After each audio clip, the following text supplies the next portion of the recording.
Alright, Johnny581 back here with something different again, trying a few different things. Been watching a lot of YouTube videos. Seems a lot of people have been filming themselves hunting for retro games or action figures or stuff of that nature. I'm a big comic book guy, video game guy, action figures, music, movies. I like looking for old out-of-print stuff, things that I used to have, don't have anymore. Maybe eventually I'll film myself on the hunt, but for now I'm just going to show you a haul from the other day, starting with some NES games. I paid, I think, $2.97 for these. First up is Spider-Man: The Return of the Sinister Six, which was one of the, I don't think it was the last Spider-Man game for the NES, maybe the second to last, but it's by LJN. LJN's known for making a lot of horrible, horrible, horrible games. This one, for some reason, I remember not being the worst. I don't know if it's just a memory from when I was younger, but I don't remember it being that bad. I don't think it was great, but I think it was fun and definitely more playable than most of the other LJN games for the NES. Another one I picked up, and this was just on a pure whim, was Archon. I honestly didn't know a thing about this one. I don't remember it. Back then, I think every weekend I rented one or two games. I was always trading with my friends. Nobody had this, but I figured for $2.97 with the sleeve and the booklet, it was worth a shot.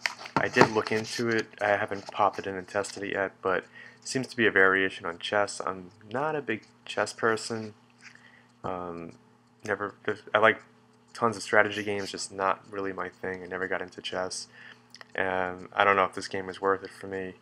But I figured for $2.97, an old NES game with the booklet and the sleeves, worth a shot.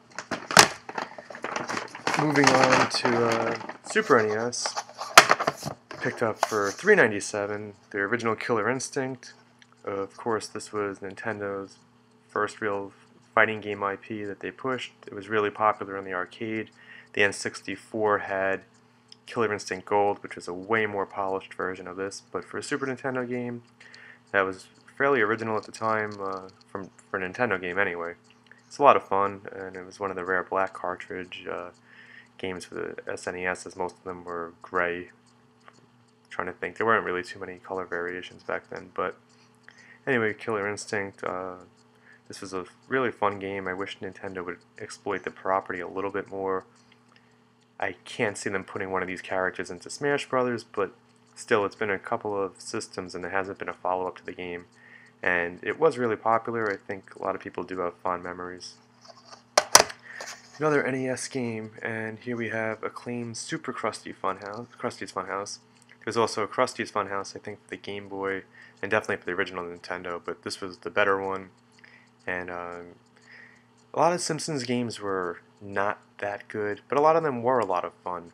Most of the newer ones have been pretty solid since probably the GameCube era, but a lot of the Nintendo and Super Nintendo ones, they had a lot of flaws. They were entertaining, they had good concepts, but they were downright impossible at times, and that took away from the fun, and it was frustrating. This game was different than the other ones. It was more of a puzzle game.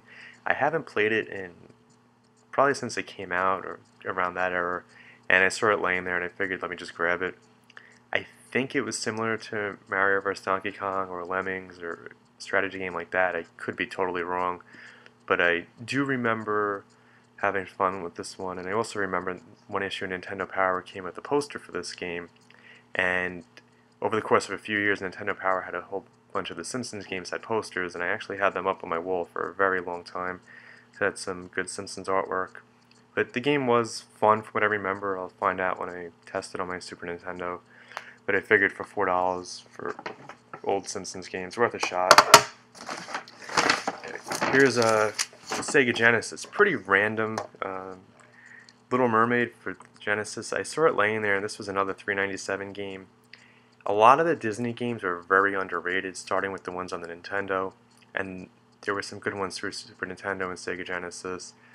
The Capcom games on the Nintendo are probably the best of the Disneys, but I don't remember this one too much. I know Aladdin on the Genesis I liked a lot, but I saw it laying there and the cover was in good shape. It actually had the full clamshell, and I did open it up. It had the booklet.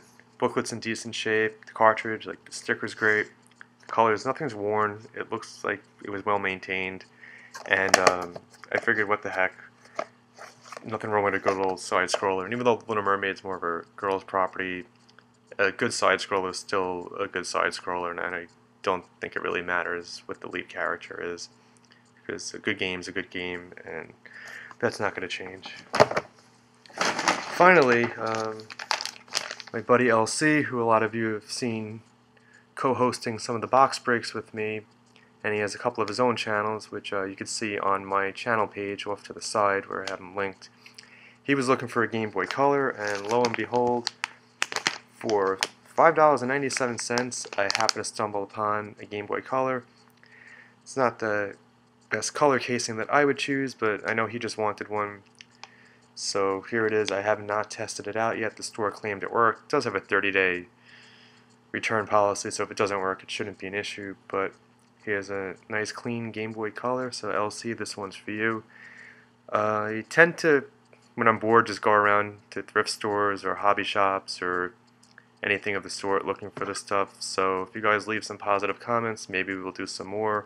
If enough people are watching, maybe I'll take a camera out with me and film myself going through stores, although a lot of people don't like to be filmed or don't allow filming in the stores themselves, but with cell phone cameras today, you might be able to get away with some stuff.